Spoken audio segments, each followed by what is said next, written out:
అండి. Welcome to my channel దేవి కడలి. అందరూ ఎలా ఉన్నారు? నేనైతే చాలా బాగున్నాను. మీరందరూ కూడా బాగున్నారని అనుకుంటున్నాను. ఈరోజు మీ అందరికీ నేను చాలా ఒక టేస్టీ రెసిపీతో మీ ముందుకొచ్చానండి. అది ఏం లేదు, బ్రెడ్ మంచూరియా. ఎప్పుడు రెగ్యులర్‌గా చేసుకునే మంచూరియాస్ కాకుండా ఈసారి డిఫరెంట్‌గా ట్రై చేద్దామని బ్రెడ్‌తో మంచూరియా ట్రై చేశాను. యాక్చువల్‌గా నేను ఇంతకుముందు దీన్ని ఒకసారి ట్రై చేశాను. అప్పుడు చాలా బాగా కుదిరింది. సరే ఆ రెసిపీయే మళ్ళీ మీకు ఒకసారి చూపెడతానన్నమాట. అయినా ఎప్పుడు ఒకే రకం మంచూరియాస్ ఏం తింటాం చెప్పండి? తినలేం కదా! సో, డిఫరెంట్‌గా ట్రై చేద్దామని ట్రై చేశాను. పిల్లలున్న వాళ్ళకైతే ఇది చాలా బాగా యూజ్ అవుతుందండి. ఇది చాలా తొందరగా అయిపోతుందనమాట. దీన్ని చాలా క్విక్‌గా చేసేసుకోవచ్చు. దీనికోసం 4 బ్రెడ్ స్లైసెస్ తీసుకొని, బ్రెడ్ స్లైసెస్‌ని 4 ఈక్వల్ పార్ట్స్‌గా కట్ చేసుకోవాలి. కట్ చేసుకొని పక్కన పెట్టుకొని పాన్‌లో కొంచెం ఆయిల్ వేసుకోవాలి. ఆయిల్ వేసుకున్న తర్వాత బ్రెడ్ పీసెస్ అన్నిటిని ఫ్రై చేసుకోవాలనమాట. ఇది డీప్ ఫ్రై కాదండి, షాలో ఫ్రైలా చేసుకోవాలనమాట. బ్రెడ్ మీకు ఏమీ లేదు, చాలా ఈజీగా చాలా ఫాస్ట్‌గా కుక్ అయిపోతుంది. చాలా ఫాస్ట్‌గా రోస్ట్ అయిపోతుంది కూడా. సో, అలా చేసుకున్న తర్వాత వీటిని రెండు వైపులా బాగా కాల్చుకోవాలి. అంటే గోల్డెన్ బ్రౌన్ కలర్‌లోకి వచ్చే వరకు. మీకు బ్రెడ్ చాలా ఈజీగా ఫాస్ట్‌గా కుక్ అయిపోతుంది. సో, దాంట్లో మీకేమీ టెన్షన్ పడాల్సిన అవసరం ఉండదు. ఎక్కువ టైం తీసుకుంటుందేమో, ఎక్కువ టైం పడుతుందేమో అని.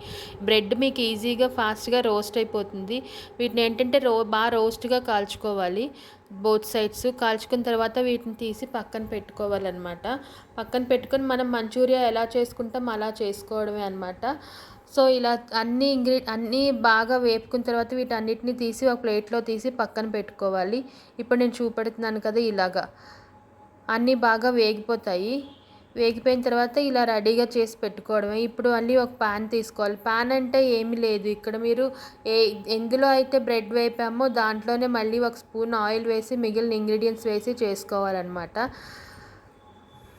ఇక్కడ ఆయిల్ వేసిన తర్వాత ఆనియన్స్ వేసుకొని వేపుకోవాలి. ఆనియన్స్ పెద్ద ఆనియన్స్ ఏం అక్కర్లేదండి. చిన్న ఒక ఆనియన్ తీసుకొని చిన్న చిన్న పీసెస్ కింద కట్ చేసి వేపుకుంటే సరిపోతుంది.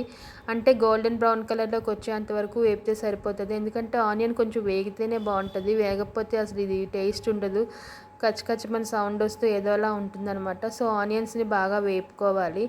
ఆనియన్స్ హైలో పెట్టి దగ్గర నిలబడి వేపేయండి. సిమ్లో పెట్టి వేపే కన్నా దగ్గర నిలబడితే ఆనియన్స్ మీకు ఫాస్ట్గా కుక్ అయిపోతాయి. దగ్గర నిలబడితే ఆనియన్స్ అయిన వెంటనే ఇందులోని క్యాప్సికమ్ యాడ్ చేసుకోవాలి. ఇక్కడ నేను ఓన్లీ క్యాప్సికమ్ యాడ్ చేశాను. మీరు కావాలంటే క్యారెట్, గ్రీన్ పీస్ కూడా యాడ్ చేసుకోవచ్చు. బట్ నేను అవేమీ యాడ్ చేయలేదు.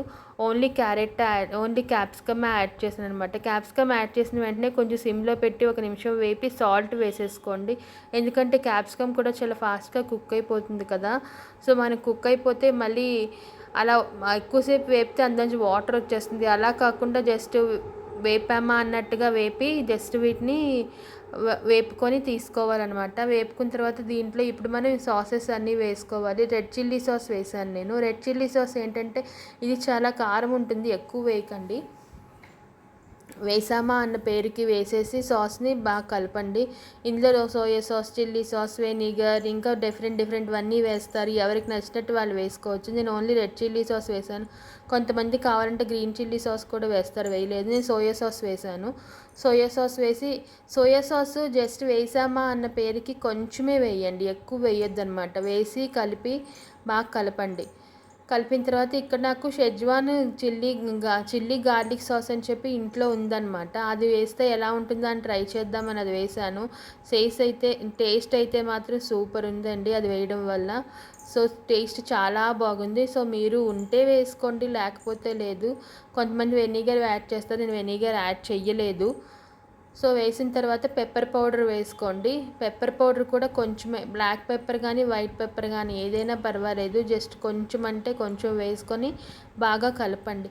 ఇక్కడే కొంచెం షుగర్ వేయండి. షుగర్ వేయడం వల్ల ఏంటంటే టేస్ట్ చాలా బాగుంటుంది అనమాట. ఎక్కువ కాదు, జస్ట్ ఒక హాఫ్ స్పూన్ షుగర్ అంతే.